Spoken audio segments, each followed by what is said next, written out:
Transfer window shut. Transfer raters open. Huh? What do you mean? We're doing this? Yeah. But you just said the transfer window just shut. What? It's open again soon. Soon when? In the summer. Oh. The press keep talking about it. The papers, the internet, and everything are saying that Willian's going to leave Chelsea. Okay, sure, fine, fantastic. If indeed this is a youth movement for Chelsea, then, well, it does make sense for them to get younger. And Willian is not part of that movement. But then you have to be very sure that you're going to get the very best of Christian Pulisic and that you're going to get the best out of Hudson-Odoi, because it's a team that right now is struggling to create chances. And so as you look into the future, you better have an answer in place, or at the very least lined up, because he's a very good player. Yeah, I mean, they've got Ziyech coming in. Does that mean, therefore, that he's surplus to requirements? And that's very much what I'm guessing the decision-making process here is all right, well, we have made that investment. Mm-hmm. We have Hudson-Odoi, we got Pulisic, Ziyech is here as well, then somebody is going to have to open up a door. You may get something in return. Willian, gone. Still good enough for a top team in Europe? Or a squad player?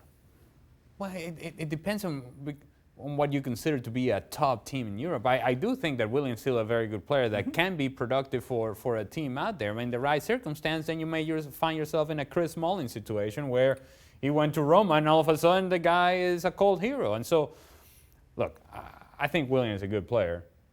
I don't quite see that he matches whatever it is that Frank Lampard is trying to do, and so therefore I don't believe that he's in the plans for the future. Was in favour under the previous manager, doesn't appear to be in favour under this manager. You've got a right back playing at left back ahead of him to accommodate a youngster at right back. So is his time up? As he's telling you right here with his arms, yeah, it is. I'm gone. Where am I going? Because the narrative with Marcos Alonso has been, well, if you play with a back four, he cannot be your left back. And so then you have to think about, okay, well, if he's already giving you limitations because he cannot play in a back four, apparently, and he's only suited to play as a wing back, if you will, down the left-hand side with a back three, then is that what Frank Lampard is going to do? No. And so if that doesn't match, then you know he's not going to be the choice. And so therefore, he's pretty much saying to Antonio Conte, who will play with a back three, hey, I'm here, baby. Come get me. It does make sense for him to go, and it does make sense for him to go to somewhere where they play with a back three on most occasions. If only Inter had any previous of signing players from the Premier League. You were speaking about him. Okay.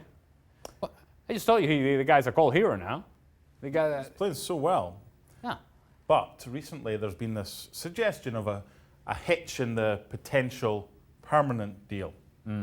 Is that, oh, hey, I've done really well, my agent suddenly wants more money for me, or what is it? Well, it may also be that Manchester United is like, wait a minute, couldn't this guy be helping us right now?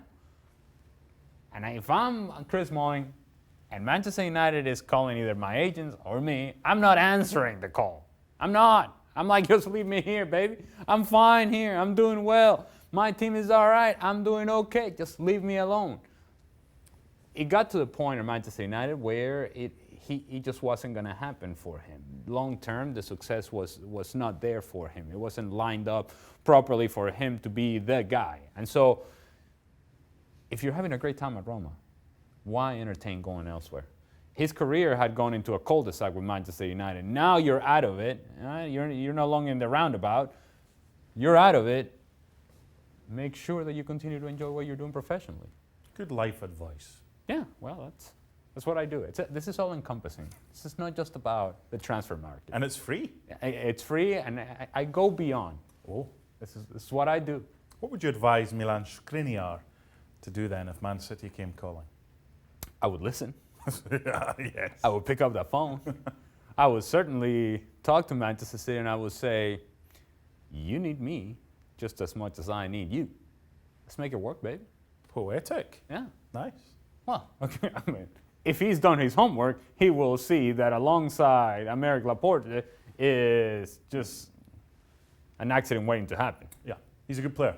Yeah, he is solid. a good player. He's steady. He's not spectacular. And guess what? What does Manchester City need?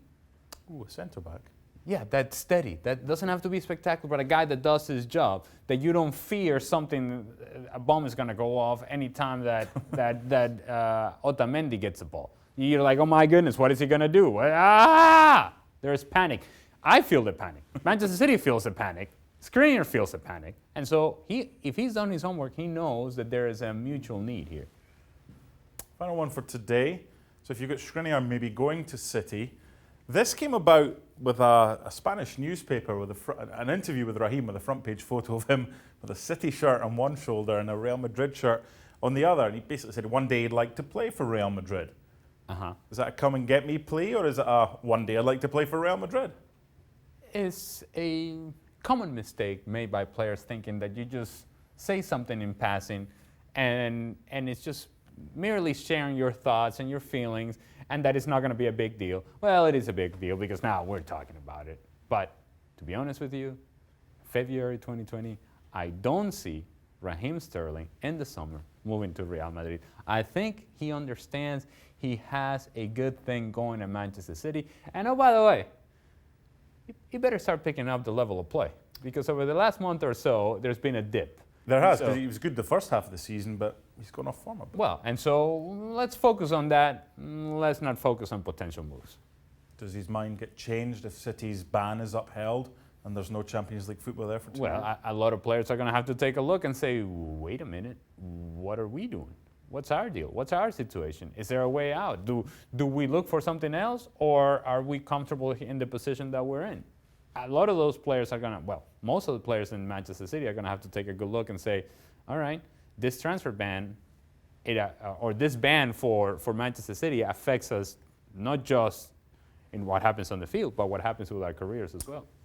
Speaking of ESPN FC, have you got more free life advice on tonight's show for anyone tuning in? Well, just tune in and see. Life is a box of chocolates. I'm just saying.